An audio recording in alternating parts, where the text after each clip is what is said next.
So then I was like, why can't they just have both of us as teachers? What's wrong with co-teaching? Like, why not just hire us? But oh, sorry, didn't see you there. I was just checking in with Mr. Romy.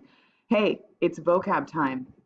You know the deal. Apologies, it's not going to be as good of a quality. Here we go. Can you go ahead and add 7 new rows to your vocab section of your notebook? Here we go. So we're going to start off with proportionate and disproportionate. So proportionate is an adjective. Both of them are correct in size in relation to the population. So that means you're looking at something that makes sense. If teenagers make up 13% of the population in Portland, when they are represented in COVID cases, for example, they should make up 13% of the COVID cases if it was to be proportionate. Disproportionate, for example, would be too large or too small in relation to the population. So that means we're looking at something that maybe a certain population is outsized in their representation. Why are we talking about this in an English class? Because we are moving into a new unit where you are going to be looking specifically at nonfiction sources, and nonfiction evidence is different than fiction evidence, and so I want you to have this type of terminology to describe what you're talking about. So if we take a look here, you can get a sense of the percentages here for proportionate and disproportionate. We've got another quick visual here. This is going to be from a source we're going to look at a little bit later in class, like this week, but you can see here that the percentage of the Portland's population, right, like white folks make up 70% of Portland's population, but they are disproportionate in police killings. They make up less than that. If it was proportionate, they should make up 70%. Go ahead and write down your definition for proportionate and disproportionate now. Welcome back. Let's talk about Portland City Council. Again, another term that's a little unconventional for an English class, but we're doing that because we're in this non-fiction argumentative-based unit that I'm probably going to explain to you after you take these notes. So it's important you know the terms that I'm going to use. So Portland City Council is the executive and legislative branch of the city government. Right now, it consists of the mayor and 4 city council members and the auditor. However, in this past November election, charter reform passed, so the structure of Portland City Council is actually going to look very different very soon. Right now, these are the current sitting members. Well, I guess if you're an A-day class, these are the current sitting members. If you are a B-day class, by the time we wrap this unit in January, by the time we wrap this week, these will not be. We are losing Joanne Hardesty and instead gaining Renee Gonzalez as a city council member.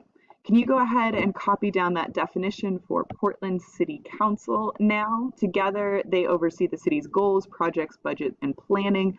So that means that they are the folks that make the decisions on behalf of all of the residents of the city of Portland.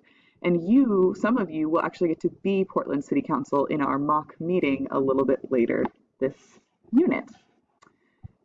Moving right along, next term is coalition. So this is an alliance that is formed temporarily or permanently between groups or individuals to accomplish shared goals. So we're going to be holding a mock Portland City Council meeting, and you are going to be part of an organization.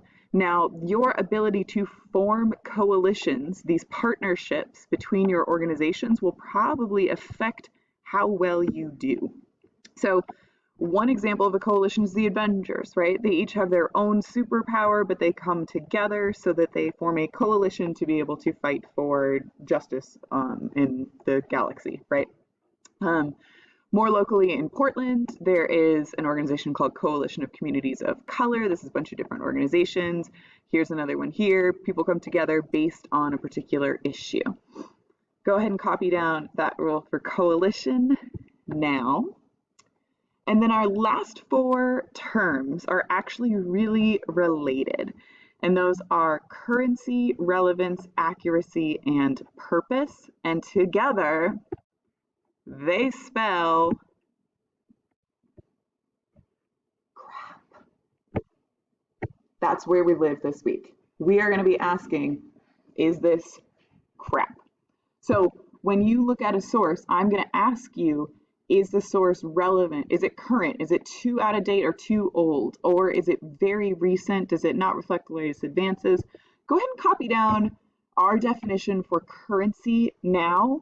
We're not talking about currency like money. We're talking about currency like the timeliness of the source. When was the information published or posted? A huge amount of our work this week is determining whether or not a source is reliable. So here is an example.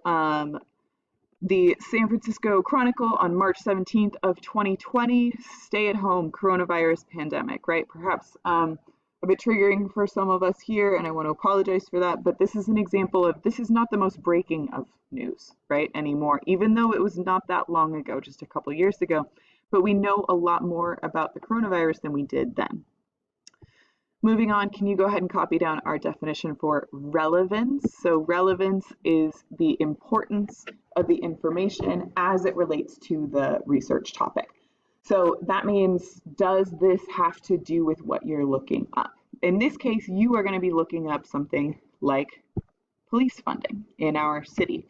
That's where we're going to center our piece, but is it tangentially related? Is it mostly related? Go ahead and copy that one down.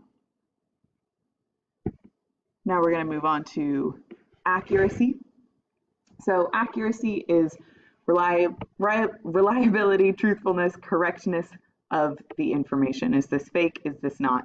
And I really want to talk specifically, we won't get into it too much, but there's a lot of different ways that fake news comes up, right? Sometimes it's really, really obvious, right?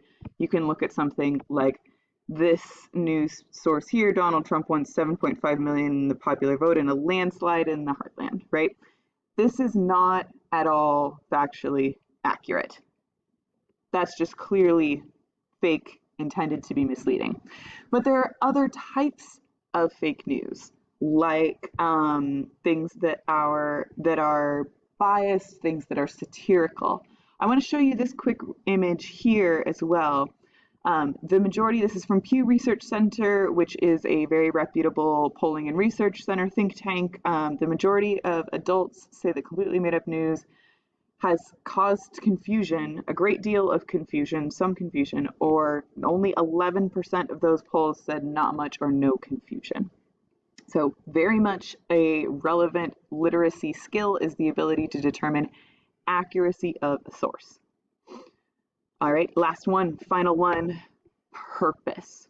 So this actually really kind of connects into the work around our accuracy, because not everything is intending exactly to be misleading. What is the intention of the source? Why was it published?